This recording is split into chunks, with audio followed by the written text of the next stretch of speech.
Press full of shit State of the Union address. He's basically talked about all the stuff that he claims where he stands in his promises. The build the wall, the travel ban, the tax cuts after 45 full of shit State of the Union address. Here's where he stands in the promises that he basically claims that he accomplished on. 45 used his State of the Union address, which was full of shit, which was mostly full of shit, addressed to make the case for his re-election, claiming success in delivering on promises, especially the economy, which he has nothing to do with the economy. Unlike so many who came before me, he says, I kept my promise. Because I was on the phone with somebody.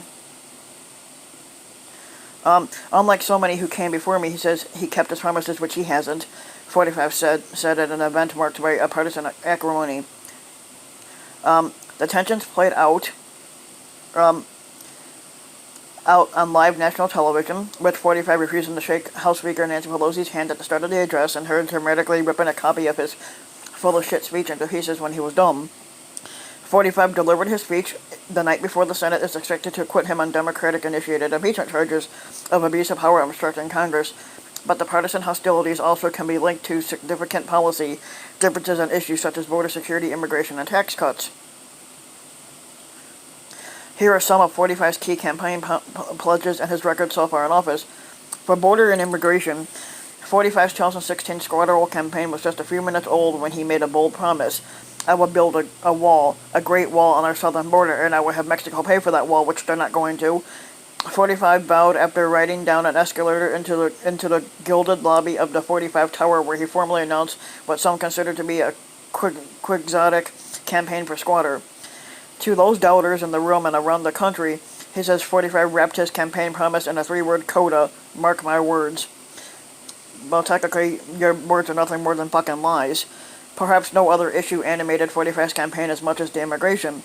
From his proposed impenetrable physical wall on the U.S. border with Mexico to the dramatic changes he proposed to the legal immigration system, 45 hammered away at what he described in the campaign trail as one of the greatest challenges facing our country today. During a major address on immigration in the summer of 2016, 45 laid out 10 policies he promised to pursue. One of them was building the wall, which hasn't been built, and requiring Mexico to pay for it, which they're not going to. And to a catch and release to blocking funding for so-called sanctuary cities that declined to cooperate with some requests from the Department of Homeland Security. 45 has cracked down on legal immigration and curtailed legal immigration as well, but on the specific promises he made during his campaign, the administration has a mixed record. That's partly because the White House has been unable to make deals with Democrats and has pursued its policies unilaterally and has been repeatedly shut down in court. He'll claim success, but from our point of view, the goalposts are quite different, said Frank Sherry, Executive Director of America's Voice, as Washington-based group that advocates on behalf of immigrants. Roy Beck, a president of Numbers USA, gave the squatter generally high marks for meeting his promises on immigration, which he technically hasn't. A lot of this effort, he said, if the count stopped you, that's not necessarily your fault. The squatter's border wall is among the most illustrative examples. The administration said this month it had built 100 miles of border wall, which isn't true. But virtually all of that construction has replaced barriers that previously existed before, during the Obama administration. That is despite the government shutdown in 2018 over wall funding and an emergency declaration that allowed 45 to free up military spending for the wall. Mexico has not paid for the wall, and its government has vowed it would not do so, which I knew they wouldn't, so. Still, the squatter is aggressively campaigning on the wall, and he claims that this year, by the end of this year, that there will be 450 miles of barrier by the end of 2020, which I doubt it. I've always thought of it more as a metaphor and rarely changed anything close to being an effective immigration strategy, Sherry said. On the other immigration fronts, 45 signed an executive order in 2017 to block sanctuary cities and countries from receiving federal funding, but much of that order has been struck down or is pending in federal courts. There were nearly 1 million border apprehensions in the 2019 fiscal year, according to a U.S. Customs and Border Protection data. That's almost double the year before, but still below several peaks in the 2000s, when Border Patrol was routinely catching more than 1 million a year. 45 promised to remove immigrants in the country illegally, but the number of deportations under 45 is about 267,000 in 2019, and it remains lower than virtually every year of the Obama squad and see.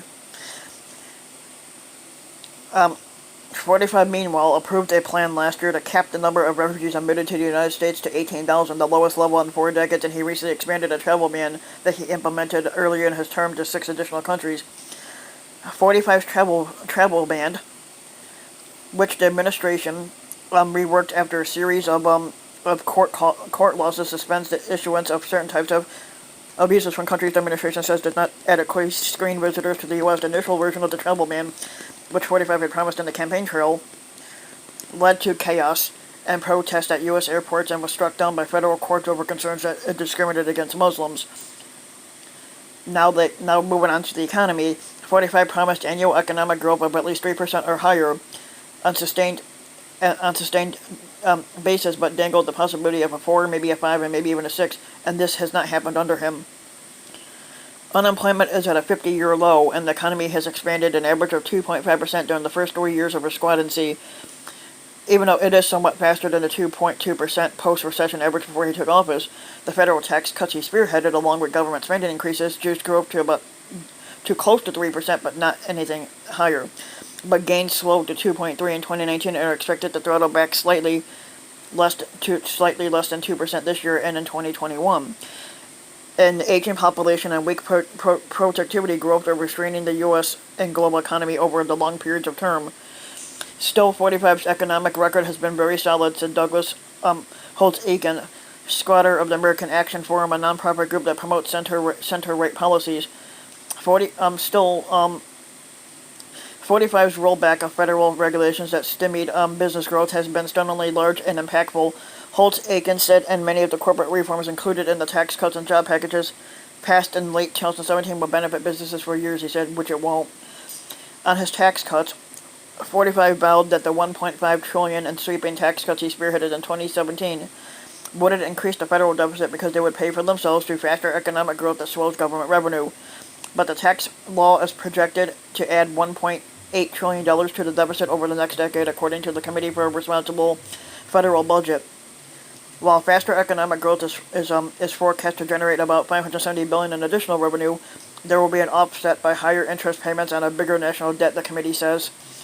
45 also said the tax cuts would spark a wave of business investment as a result of both lower rates and changes, allowing businesses to deduct capital spending more rapidly. A study by the International Monetary Fund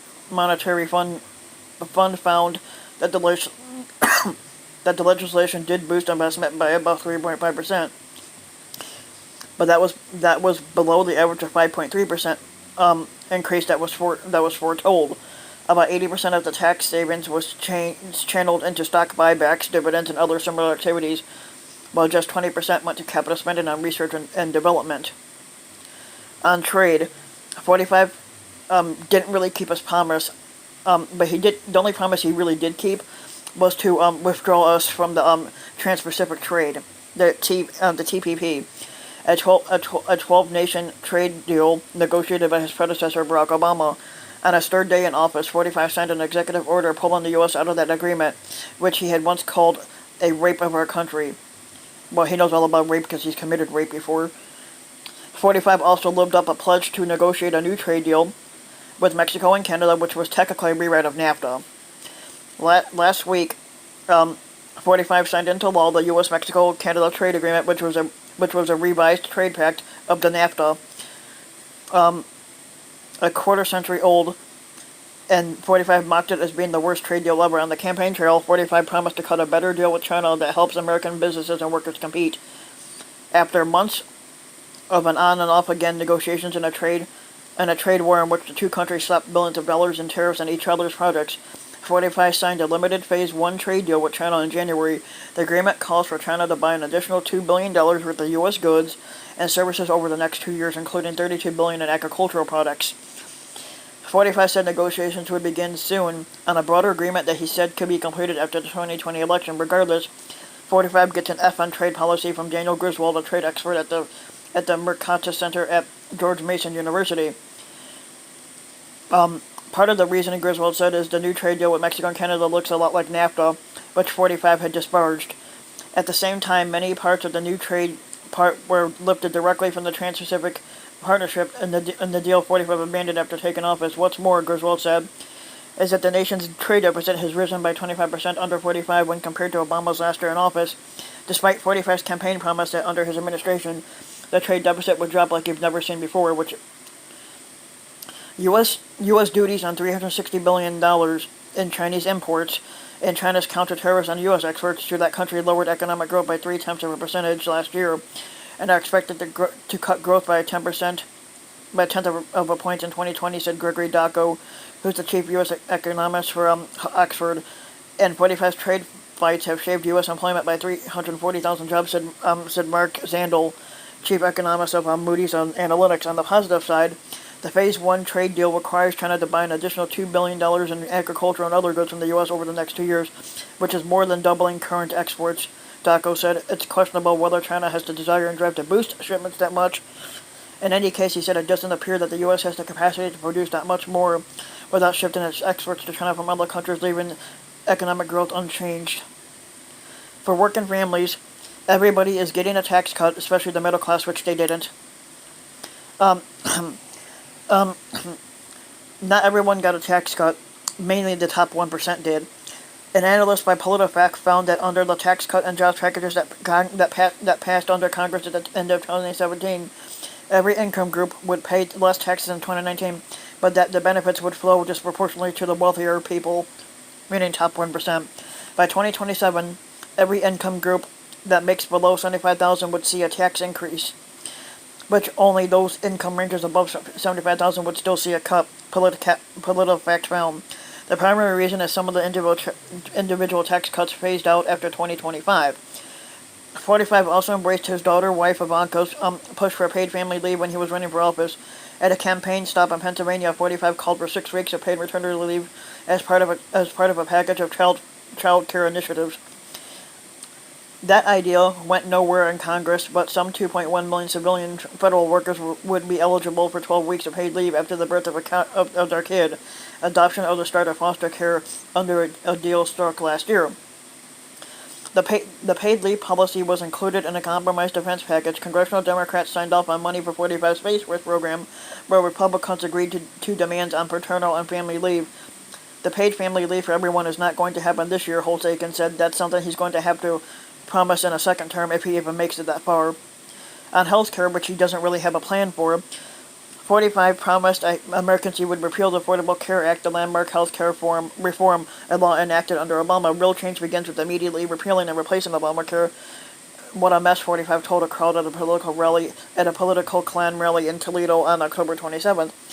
But 3 years after 45 took office, Obamacare is still in effect. The big promise was the repeal and replacement of the Affordable Care Act, Holtz-Aiken said. That hasn't happened. Republicans in general had a fairly spectacular, unsuccessful run at that. They have, however, managed to dilute parts of the law. In their 2017 package, the GOP eliminated the penalty on people who can afford health insurance but chose not to buy it. The change wiped out one of the most unpopular provisions of Obamacare, but the law itself still stands. Even so, Obamacare's fate remains uncertain. A federal judge ruled in Texas ruled in 2018 that the Affordable Care Act is unconstitutional, which it really isn't, finding that the mandate that everyone buy insurance or pay a fine is so central to the law that it cannot stand now that Congress has rolled back the penalty. A three-judge appeals court panel has sent the case back to the Texas judge to decide which portions of the law that it could stand. On national security, 45 may be hard-pressed to articulate any major foreign policy accomplishments since many of his initiatives have yet to bear fruit. His push to oust Venezuela's squatter, Nicolas Maduro, has stalled. His negotiations with North Korea's Kim Jong-un have fizzled. His push for a peace deal with the Taliban in Afghanistan remains out of reach. What's more, 45's recently unveiled Middle East peace plan, years in the making, was dismissed by regional experts as a non-starter. 45 has unquestionably made good on his promise to take a hard line on Iran, but while he yanked the U.S. out of the 2015 nuclear deal and reimposed severe economic sanctions on Iran, he has not yet been able to persuade Tehran's leaders to negotiate a new trade agreement with him because they see him as a fucking joke.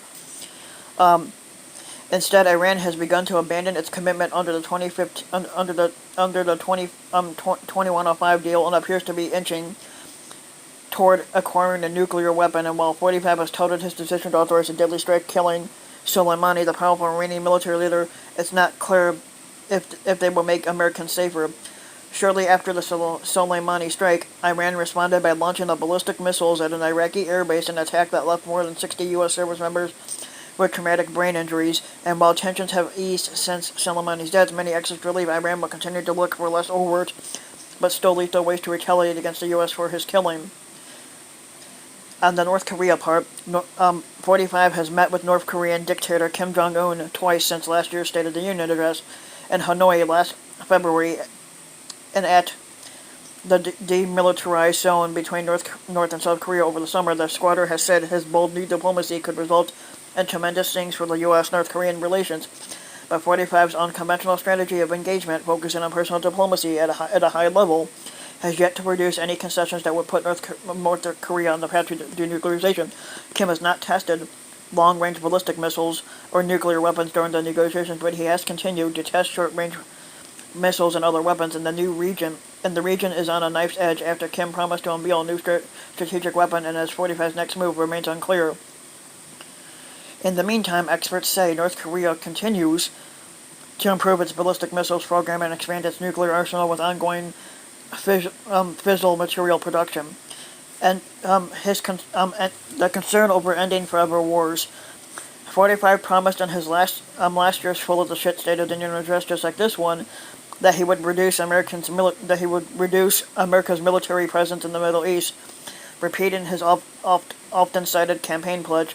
Our brave troops have now been fighting in the Middle East for almost 19 years, he said. Great nations do not fight endless wars, but 45 has deployed more American troops to the region, particularly in recent months and amid escalating tensions with Iran. After 45 authorized a deadly strike killing Soleimani, the squatter sent an additional 3,000 troops to Kuwait and increased threat levels in the region. According to the Associated Press, 14,000 U.S. troops have been deployed to the Middle East since May. The squatter has successfully reduced U.S. troops in Syria after a successful military campaign against the Islamic State terrorist group, but 45 was forced to back off his call for a complete withdrawal from Syria amid an uproar over what many saw as a betrayal of America's Kurdish allies in Syria who helped U.S. troops rout ISIS. He also endured withering bipartisan criticism for his decision to withdraw about 50 American troops from the Syria-Turkey border, a decision that paved the way for Turkey to invade Syria and attack the Kurds.